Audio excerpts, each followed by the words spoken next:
This is Matt for Into Boxing. I'm delighted to be joined by the Leeds warrior, Josh Warrington. Josh, you got rid of the barcode haircut today. Were you not doing any discounts with it, or do you think better of it?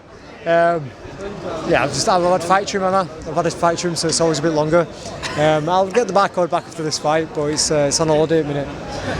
It's on holiday, but look, I was there witnessing your first spar of this camp. Can't remember his name, who came over, the Filipino kid, and it was an unbelievable spar for a first spar, taken very seriously, and it showed to me your intent and your hunger to still perform at this high level. How are you feeling fight week? You've got the Leeds fans here. You feeling pumped and ready to go? More than ready. More than ready. You know, there's times when you think, oh, have I done enough? But I've been ready for about 3 or 4 weeks. You know, I've been at the stage where I think I've been in gym, finishing a session like I could go tomorrow if I need be. So I want to just polish the game plan from there, and you know, my strength's through the roof. I'm fit. We've gone over the game plan many times. Even working on reactions and things like that, everything's sharp. So I'm ready to go. Yeah, I've seen you doing the tippy-tappy pads in the ring and moving your head. You know, it's a bit, you know, we're used to you coming steamrolling and you showing a bit of something different. Have you noticed any changes in yourself from obviously that fight many moons ago coming into this? Do you think you're more a well-rounded fighter? Yeah, I think one of the biggest things is my mental. You know, I used to put a lot of pressure on myself going into them fights, thinking about you know, what's to come after Lee Selby, after this, that and other. I used to put a lot of pressure on myself in that regard. I used to look at 12 rounds like a real long slog, whereas 12 rounds isn't really a long time. You know, it soon goes by. I've become accustomed to fighting at pace and at that distance for an high pace. So I think I'm in my prime years now, and you know, I think it's shown in my training, and hopefully it'll show on Saturday night. It amazes me. You have one loss, and people almost right. You're how old? What, 30? 31.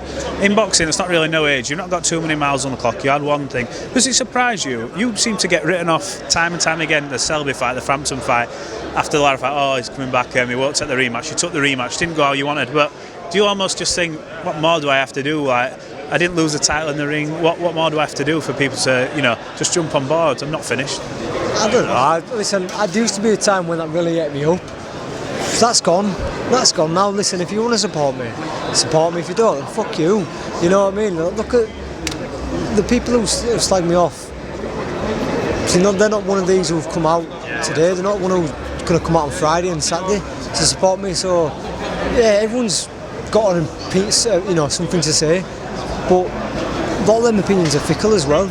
You know, you read the comments on maybe in your channel or on Matchroom's channel, whatever it is. Oh, you can't do this, you can't do that. Like, they're fucking experts, you know. Like everyone's entitled to an opinion. It's sport, it is what it is. But if anything, it's just motivation to train harder. I'm going to say, I think the positive outweighs the negative, especially when you see what you bring out to a crowd. What I'm going to ask you, does it feel weird fighting for that belt? A belt that people forget. You never lost that belt in the ring. You vacated that to try and carve a path to bigger fights potentially abroad. Does it feel weird fighting for that belt, knowing I didn't lose that? I'm just going to be, God willing, in your eyes, picking up where I left off and getting it back. Yeah, it kind of feels like that, you know. It kind of feels like it's just been on cold ice for a little bit. Yeah, I know that I can't be complacent at the same time. You know, I've got to stay focused. And yeah, like, welcome home, baby. Welcome home. Absolutely. See you again. Right, I just want to get your thoughts quickly. We saw another fight that sort of links to yours, Mick Conlan and Lee Wood. Incredible fight, one of the best fights I've seen live. Can I just get your quick opinion on it?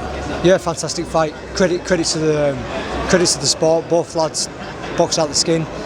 You know, there's a few times a year when you get a fight what's just like one of the Rockies, and I was off my sofa applauding them, and you know, fair play. They both boxed tremendously well.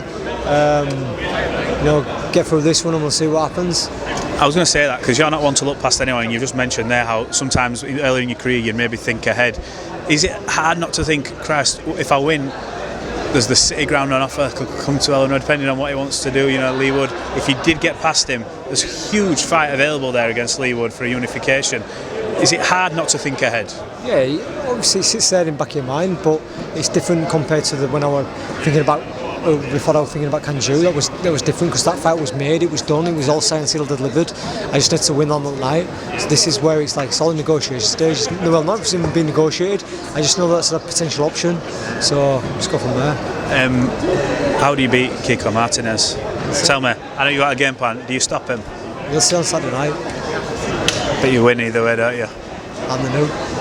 And the new. Have you got a message to your fans just before we wrap this up? Thank you as always for the support. For those who do follow me and support me, appreciate it. And make the noise on Saturday night, and I'll bring that belt home. It's Leeds Saturday night. Make sure you tune in. Josh Warrington goes for his second world title. Appreciate your time, Josh.